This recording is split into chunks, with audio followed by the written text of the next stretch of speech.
अस्सलामु अलैकुम वरहमतुल्लाहि वबरकातुहू। स्मार्ट होने के चक्कर में, मोटापे से जान छुड़ाने के चक्कर में, ओंदू बोंदू से निकलने के चक्कर में बहुत सारे अहबाब परेशान हैं और इसके बहुत सारे रास्ते हैं। एक रास्ता जो बहुत सस्ते में नजर आ रहा है वो मैं आपसे अर्ज करना चाह रहा हूँ, आपके कदमों में पेश करना चाह रहा हूँ, ताकि हर किसी का भला हो जाए और हर कोई स्मार्ट हो जाए, हर कोई खूबसूरत हो जाए, प्यारा प्यारा हो जाए और जल्दी जल्दी ये शादियां हो। और दुनिया में बच्चे पैदा होने बंद हो गए, पता है आपको? हंगरी में बंद हो गए, यूनान में बंद हो गए, बच्चे नहीं हो रहे। लिहाजा जल्दी जल्दी शादी कर लो ताकि जल्दी जल्दी अल्लाह प्यारे प्यारे बच्चे दे दे। उसके लिए अगर शादी में, रिश्ते में, सेहत में, जिंदगी गुजारने में मोटापा, भारीपन, भद्दापन एक रुकावट है, तो जहां उसके हजारों तरीके हैं वहां एक तरीका और आपके इल्म में आ जाए तो क्या बुरा है ना? उसमें इस्तेमाल होगी मूली। मूली समझते हो? रेडिश मूली का सर्दियों में सीजन भी होता है। तो मूली का तरीका ये है कि एक तो उसको सलाद में इस्तेमाल कर लिया जाता है, तो वो भी आपके लिए सही है। अच्छा, मूली का इस्तेमाल के लिए बस एक बात है, वो जो आखिर में बात आ जाती है ना, साइड इफेक्ट, एक है किसी का फेफड़ा खराब ना हो, फेफड़ा बलगमी ना हो, फेफड़ा दमे वाला ना हो,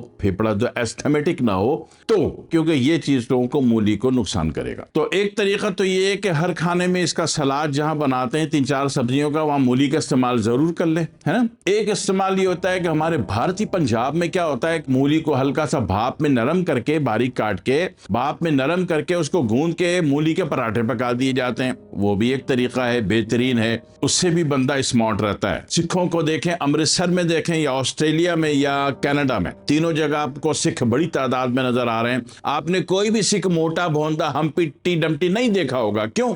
इनकी नानियां दादियां तिब को जानती। ठीक है, एक तो उनके पास हर मसले का इलाज घर में ही होता है, अपनी रसोई में ही उनका इलाज होता है उनके पास। दूसरे एक है मूली के पराठे वहां पे आम हैं, लिहाजा ये हमेशा आपको अच्छी शक्ल सूरत और स्मार्ट नजर आते हैं, खूबसूरत नजर आते हैं। हाँ जी। तीसरी बात ये कि मूली का जूस भी पिया जाता है, उससे भी फायदा होता है। निहार मुंह पी लिया, भरी दोपहर को पी लिया, शाम को या रात को मूली का जूस ना पिए, 1 कप जूस लेमन डाल के, तो उससे भी फायदा होता है। वेट लॉस वाले के लिए फायदेमंद है।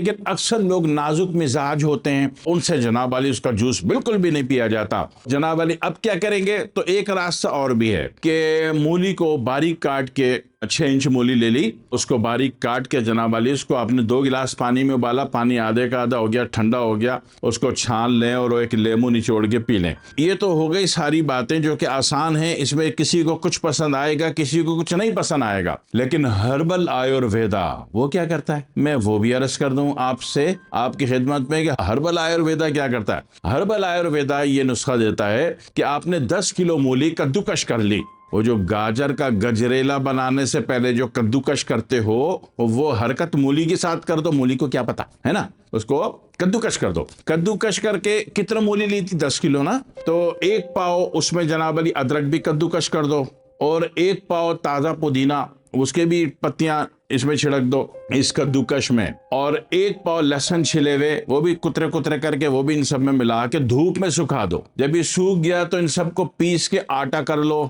आटा हो गया। अब ये रेडीमेड हो गया ना, अभी रेडीमेड लाइफ है, पता नहीं कब आपको स्टारलिंक पे बैठ के मार्स या मून जाना पड़ जाए, तो आपके पास रेडीमेड चीज होनी चाहिए। क्योंकि किधर आप मूली लोगे, उसको उबालोगे, किधर सलाद में डालोगे, किधर उबालोगे, किधर पियोगे, किधर काटोगे, किधर खाओगे, किधर मूली के पराठे बनाओगे। अभी मार्स और स्पेस में, मून में जाके किधर आप बनाओगे? अभी सब जा रहे ना, तो जल्दी जल्दी तैयारी पकड़ो, सबको मार्स पे भी जाना, मून पे भी जाना है। तो वहां जाने के लिए या फिर सफर की लाइफ में, ट्रेवल लाइफ में, मजदूरी लाइफ में, अभी किधर जनाब वाली किसी अरब मुल्क में, यूरोप में, अमेरिका में, कनाडा में आप जॉब कर रहे हो, तो उधर किधर से ये ताजा चीजें पैदा करके इसको अरेंजमेंट करोगे? इसके लिए चाहिए एक स्मार्ट फूड। स्मार्ट फूड कैसे बनेगा कि आपने सारा कद्दूकश कर लिया, 10 किलो मूली, 1 पाव अदरक जनाब वाली और 1 पाव जनाब वाली पुदीने के पत्ते छिड़क दिए, 1 पाव लहसुन की तुरिया बारीक काट के छिड़क दी, इन सबको धूप में सुखा दिया। जब सूख जाए तो इनके ऊपर 1 पाव नींबू का रस डालो और फिर दोबारा सुखाओ। जब ये दोबारा सूख गया फिर इनको दोबारा पीसो। अब ये पाउडर बन गया। अब ये आसान है। अब ये दिन में 3 दफा 2 दफा करो, क्योंकि शाम या रात को इसको नहीं लेना। 2 दफा सुबह और दोपहर को इसका 1-1 चम्मच मुंह में रखो। 1 गिलास गर्म पानी पी लो, या मर्जी चाय पी लो, या मर्जी कॉफी पी लो, आपकी मर्जी। तो भाई साहब ये तो बड़ा आसान हो गया। स्मार्ट फूड जब आप आते हो तो जिंदगी आसान हो जाती है। टक करके 1 चम्मच निकाला और जनाब वाली मुंह में रखा, गर्म पानी पी लिया, या चाय पी ली, या जनाब कॉफी पी ली, अभी इजी हो गया। तो ये सारे तरीके मैंने इसलिए बताए पराठा हो गया, सलाद हो गया, कच्चा खाना हो गया, जूस निकालना हो गया, उबाल के पीना हो गया, या ये स्मार्ट फूड बनाना हो गया कि आप इसको, ये जो स्मार्ट फूड वाला धंधा है ना, या आप आगे चल के पैक करके इसको मार्केट भी कर सकते हो, इसके फायदे भी लिख सकते हो, इसको धंधा भी कर सकते हो। लेकिन धंधा करने में एक बात है, कुछ लोग एक घटिया तरीन हरकत करते हैं कि मेरी वीडियो का क्लिप काट के अपने उसमें लगा के कौन सा माजून बेच रहे होते हैं, खुदा जाने। ये घटिया हरकत है। आप अपने बल और बाजू पर अपनी चीज अपने तरीके से आप मार्केट करो, दूसरों की वीडियो के क्लिप काट के नहीं लगाओ बेटा, ये गलत बात है, गैर अखलाकी हरकत है। मैं आपको धंधा सिखा रहा हूं कि इसको आप स्मार्ट फूड बनाओ और बेचो, मगर अपनी बुनियाद पर, अपने नाम पर, नहीं तो वल्दियत मशकूक हो जाती है, लोग समझते पता नहीं कौन है। अपनी बुनियाद पे करो तो ये हलाल रोजी, आपके हलाल रोजी का जरिया भी बनेगा, और ये चीज आपको करोड़ों रुपए दे देगी, ये चीज आपको अमीर बना देगी। इंग्रेडिएंट सारे असली हैं, नुकसानदेह कोई नहीं है। हाँ, इतना लिख देना नीचे कि फेफड़े के अमराज के शिकार अफराद इस यूनिट को इस्तेमाल ना करें। फिर दुआ में याद रखिएगा। वस्सलामु अलैकुम वरहमतुल्लाहि वबरकातुहू।